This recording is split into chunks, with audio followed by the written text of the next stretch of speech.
d'y arriver. Est-ce que vous êtes invincible aujourd'hui?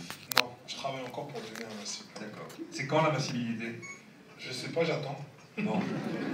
Pourquoi Teddy Riner est venu au salon des micro-entreprises? Eh ben, tout d'abord parce que faut savoir que CloudWatt est notre partenaire. Et donc on compte bien faire un long bout de chemin ensemble. Et parce qu'aussi je soutiens le projet des startups. Voilà, où je trouve que il faut avoir le cran, il faut avoir la détermination de croire en ses idées et en son projet et de l'emmener au plus haut. Est-ce que c'est un scoop sur l'après-judo, ce que je viens d'entendre? Non, c'est pas un scoop, c'est l'actualité. Moi-même, je suis dans certaines startups. En tant que quoi? En tant qu'investisseur? En tant qu'investisseur et en tant que... Voilà, j'ai mes idées. Tous les matins, il faut savoir que je me lève avec une idée différente. Et donc, ceux qui bossent pour moi, à chaque fois, sont là pour me canaliser.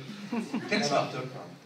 Alors, il y a dans le textile, il y a dans la micro-informatique, il y a aussi dans les sites.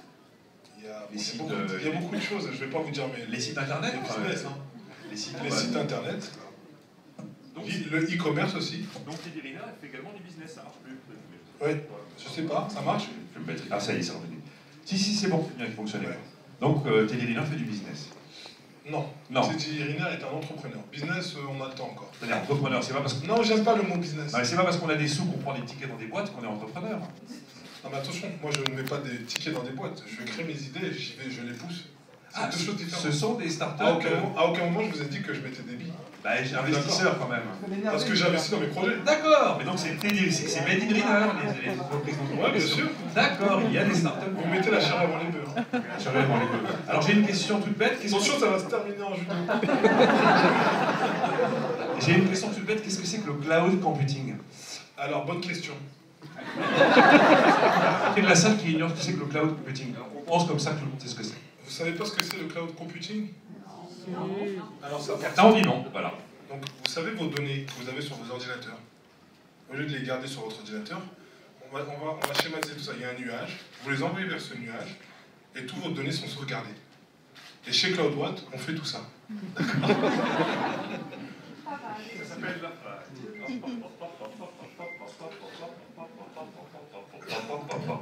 Ça s'appelle l'informatique dans les nuages en fait. C'est effectivement le fait d'avoir toutes ces données délocalisées qu'on n'a plus directement sur son disque dur.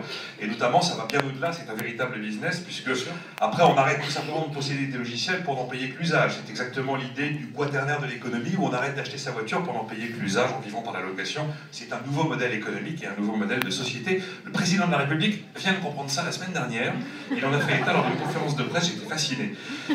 Donc vous savez ce que c'est? Oui. Je vous coupe. Moi je suis quelqu'un, je reste sceptique dans tout. Et moi j'ai testé le cloud computing. Il faut savoir que vos données sont sauvegardées encore et encore. Donc c'est impossible de perdre les données. C'est pas comme le disque dur où tout peut arriver. Ah oui, moi j'ai perdu beaucoup de choses sur des disques durs. Pareil. Ah, voilà. Bon, est-ce que vous êtes riche aujourd'hui, Teddy Riner? Pas invincible, mais riche. Voilà, je pense pas que je sois riche. En tout cas, je gagne bien ma vie. Je suis très content. CloudWatt, ça paye mieux que le judo? On va dire que ça en fait partie. Ça en fait partie. Mais vous l'avez fait pour l'argent ou pour l'intérêt du projet, l'intérêt du cloud computing, l'intérêt de ce modèle? Vous ne lisez pas la presse et vous n'avez pas suivi parce que si vous étiez un peu au courant... Là, je suis au courant de rien. Voilà, moi j'aime les startups et c'est comme ça qu'on en est arrivé à être partenaire. Bon, à votre avis, est-ce qu'il faut taxer tous les gens qui gagnent plus d'1 million d'euros à 75%? C'est une bonne idée? Je sais pas si on est venu pour parler politique. C'est pas de la politique, c'est de la fiscalité. C'est de la politique et de la fiscalité. D'accord. Bon, en tout cas, vous n'avez jamais pensé... Attendez, stop. Est-ce qu'on peut m'apporter un tatami? Parce que je pense qu'il mérite correction. Vous n'avez jamais pensé quitter la France?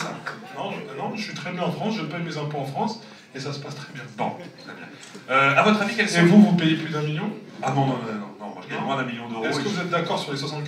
Les 75% sont devenus une taxe CAC 40, c'était l'objectif initial, ce sera ça à l'arrivée. On a trouvé une bidouille fiscale pour permettre au club de foot de ne pas être plombé par cette taxe, parce qu'évidemment, notre président de la République et la gauche se rend bien compte que si elle tue la Ligue de Ligue, la Ligue 1 avec la taxe, beaucoup de gens qui avaient peut-être tendance à voter à gauche changeront d'avis parce qu'ils aiment plus le foot que la politique. Vous m'avez pas dit si vous étiez d'accord ou pas? Ah non, c'est une aberration totale. D'accord. C'est une aberration totale, cette taxe. Si vous voulez que je vous fasse la réforme fiscale?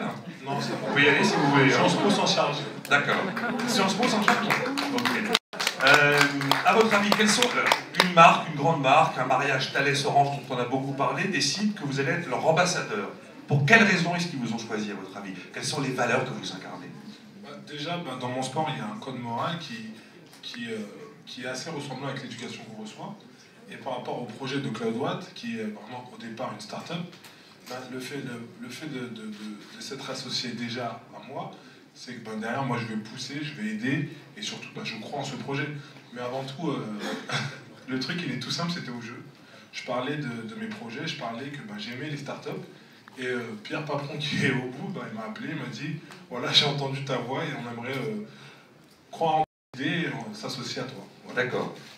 Donc, c'est tout simple. C'est tout simple. Et quelles sont les autres valeurs qu'on peut incarner quand on est 6 fois champion du monde de judo la plus belle des valeurs que je véhicule, c'est de croire en ce que je fais. Voilà, de chaque fois que je vais dans un pays ou bien sur un championnat, c'est d'aller au bout et de ne rien lâcher. Si je vous dis efficacité, performance, stabilité, défi, tous ces trucs-là, vous les retrouvez. Oui. Bon, très bien. Alors le judo, vous arrêtez quand? Parce que la question a été posée 1000 fois, on entend 2016 Rio, puis peut-être 2020, j'aurai 31 ans. Ça se précise? Non, ça se précise pas. En tout cas, une chose est sûre, c'est que je vais aller jusqu'en 2016. Ça, c'est Rio. Hein. En 2016, voilà, de Rio 2016, au Brésil. Et à ce moment-là, je ferai un point dans ma tête et à ce moment-là, je déciderai si je continue ou pas. Mais je pense qu'il ne faut pas mettre la charrue avant les bœufs. Et il faut prendre les étapes les unes après les autres. Et 2016 est une grosse étape. Donc si je demande à Teddy Riner ce qu'il va faire après, je mets la charrue avant les bœufs.